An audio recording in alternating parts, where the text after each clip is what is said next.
Hello everyone, আমি তনু। তোমরা দেখছো তনুর বাড়ি। তোমরা সবাই কেমন আছো?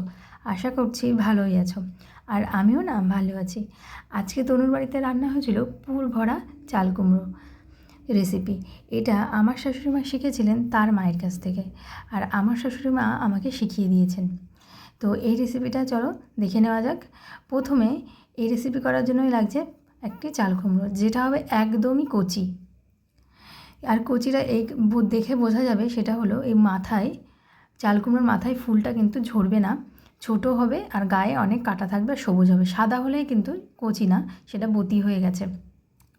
তো দেখো, চাল কুমড়োটা আমি ভালো করে আগের থেকে ধুয়ে নিলাম। ধুয়ে এবার আমি দুই পাশ কেটে নিচ্ছি সমান করে। আমি ছুরি দিয়ে কাটছি, তোমরা বটি দিয়েও কাটতে পারো। এই চাল কুমড়োটার পুরো খোসাটা ছাড়িয়ে নিচ্ছি। খোসাটা কিন্তু ভালো করে পরপর পরিষ্কার করে ছাড়িয়ে নিতে হবে, খোসা থাকলে কিন্তু তেতো হবে। এরকম করে পুরো খোসাটাই আমি ভালো করে ছাড়িয়ে নেব। এবার দেখো ছাড়ানো হয়ে গেছে, পরিষ্কার করে ছাড়িয়ে নিয়েছি। দেখো ওর গায়ে কত ময়লা। তো আমি এবার এটা ভালো করে ধুয়ে নেব। বানানোর আগে একবার ধুয়েছি, আবার বানানোর পরেও আমি ধুয়ে নিয়েছি। দেখো ভালো করে ধুয়ে নিয়েছি। এইবার আমি মাকে বলছিলাম এটা একটু বানিয়ে দিতে, যেরকম করে উনি ব্যাপারটা তৈরি করে, যার জন্যই পুরটার মধ্যে ভরা হবে। দেখো এরকম করে মা মোটা মোটা করে বানিয়ে নিয়েছে। প্রত্যেকটা এরকমই মোটা মোটা করে হবে, তোমরা একটু বুঝে বুঝে বানাবে। দেখো সব বানানো হয়ে গেছে। এইবার মেন যেটা করতে হবে সেটা হচ্ছে পুর যে ভরতে হবে, তার মেন কাজটা করতে হবে। এবারে আমি গামলার মধ্যে করে তুলে নিলাম। এইবার পুর ভরবো, সেই জায়গাটা করছে মা। দেখো ঠিক এরকম মাঝ বরাবর এরকম করে মাঝখানে যেন লেগে থাকে, আর দুই সাইড দিয়ে যেন কেটে কেটে দেওয়ার পরে যেন ছাড়িয়ে যায়। যেরকমটা দেখাচ্ছে, বটি দিয়ে করলেও এরকম ঘুরিয়ে ঘুরিয়ে কাটতে হবে। এরকম সবগুলো এরকম করে কেটে নিতে হবে। আমি দেখাচ্ছি, দেখো ঠিক এরকম হবে, মাঝখানে লেগে থাকবে কিন্তু দুই পাশ এরকম ফাঁকা হয়ে যাবে।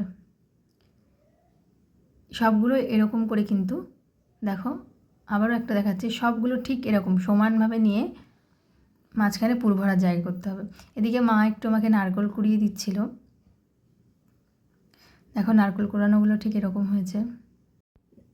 এবার আমি চলে যাব মশলা তৈরি করতে, যে পুরটা হবে না সেই পুরটা তৈরি করতে। তো আমি দিয়ে দিলাম 3 চামচ সরিষা। এবার সরিষাটাকে ভালো করে আমি ধুয়ে নেব। জল দিয়ে আমি 2-3 বার ধুয়ে নিয়েছি। অনেক সময় সরিষার গায়ে একটু সাদা সাদা কেমন হয়ে যায়, ধুলো ধুলো পড়ে যায়, তো সেইগুলো ভালো করে আমি ধুয়ে নিয়েছি 2-3 বার করে। তারপরে দিয়ে দিচ্ছি 2 চামচ পোস্ত, দিয়ে দেব বেশ কিছুটা কাঁচা লঙ্কা, দিয়ে দেব লবণ, দিয়ে দেব হলুদ। এইবার দেখো, এবার নারকেলটাকে আমি মিক্সার গ্রাইন্ডারে একটু ঘুরিয়ে নিয়েছি। ঠিক এরকম গুঁড়ো গুঁড়ো হয়ে গেছে। আমি দেখাচ্ছি, ছানার মতো দেখতে লাগছে, কিন্তু এটা কিন্তু ছানা নয়, এটা কিন্তু নারকেল। তো এরকম গুঁড়ো গুঁড়ো হবে। আর আমি কিছুটা গার্নিশিংয়ের জন্য সাইড করে রেখে দিলাম। আর সাইডে যে থালায় দেখতে পাচ্ছ, ওটা আমি পুরের মধ্যে দেব। তো এইবার একটা পাত্রে আমি লবণ হলুদ নিয়ে নিলাম। নেওয়ার পরে যে চাল কুমড়োগুলো বানানো ছিল, সেগুলোকে আমি ভালো করে নুন হলুদ গায়ে মাখিয়ে নেব।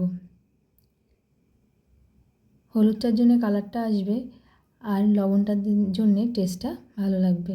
উপরের দিকে হলুদ লবণ না মাখালে কিন্তু ভিতরের, তো পুরের জন্য ভিতরের টেস্টটা হলো, কিন্তু উপরের টেস্টটা পাওয়া যাবে না। এরকমভাবে আমি সবগুলোই নুন হলুদ মাখিয়ে নিয়েছি। এইবার আমি ব্যাটারটা তৈরি করব, মানে পুরটা তৈরি করব।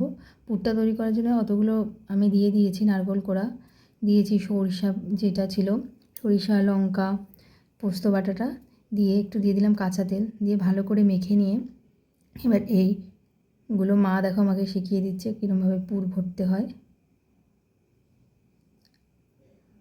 আমি যদিও পারি, তো তোমাদেরকে বলছি তোমরা একটু ভালো করে দেখে নাও।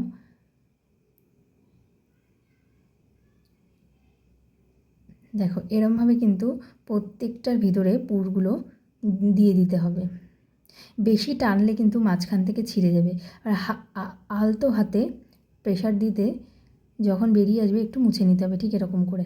দেখো এরকম করে প্রত্যেকটাই কিন্তু করে নিতে হবে, যেমনটা ভিডিওতে দেখতে পাচ্ছ। হালকা প্রেশার দিতে হবে, আর বেশি কিন্তু টানা যাবে না। বেশি টানলে কিন্তু এটা ছিঁড়ে যাবে, মাঝখানে যে বাইনটা রয়েছে সেটা কিন্তু ছিঁড়ে যাবে, জোড়াটা খুলে হাতে চলে আসবে।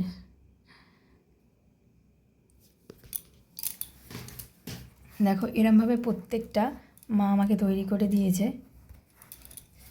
এই দেখো দেখতেই ঠিক এরকম লাগছে, বিস্কুটের মতো, তাই না? এই দেখো প্রত্যেকটাই এরকম হয়েছে। এবার চলো গ্যাসের ওভেনে যাওয়া যাক। গ্যাসের ওভেনে আমি কড়াই বসিয়ে দিয়ে কড়াইটা গরম হওয়ার পরে সামান্য তেল দিয়েছি। বেশি তেল দিয়ে ভাজলে কিন্তু পুরটা ভিতর থেকে বেরিয়ে আসবে, তখন দেখতে তো ভালোই লাগবে না, খেতেও ভালো লাগবে না, পুরটা পুড়ে যাবে। এবার আমি এক এক করে দিয়ে দেবো চাল কুমড়োগুলো। আঁচটা কমিয়ে দেওয়ার পরে আমি আঁচটা আবার বাড়িয়ে দিয়েছি, দিয়ে ঢাকা দিয়ে দিলাম।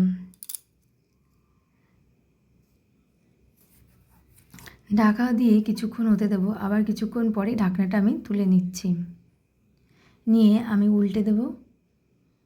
দেখো দুটো চামচের সাহায্যে, যে যেতে কমফোর্টেবল মনে করো, চামচ খুন্তি যেটার সাহায্যে কমফোর্টেবল ফিল করো সেটা দিয়ে উল্টে দেবে, যেন পুরটা না বের হয়, এটা মাথায় রাখতে হবে।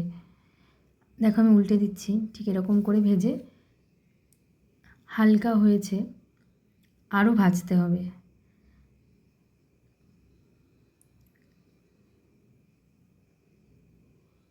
আবারও আমি ঢেকে দেব।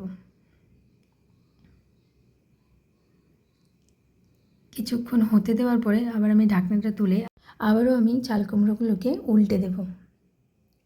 দেখো এবার পিছনের পাশটাও ঠিক এরকম কালার, উপরের কালারের মতো পিছনের পাশটার কিন্তু কালার এসে গেছে। আমি উপর থেকে চামচ দিয়ে দেখছি সেদ্ধ হয়েছে কিনা।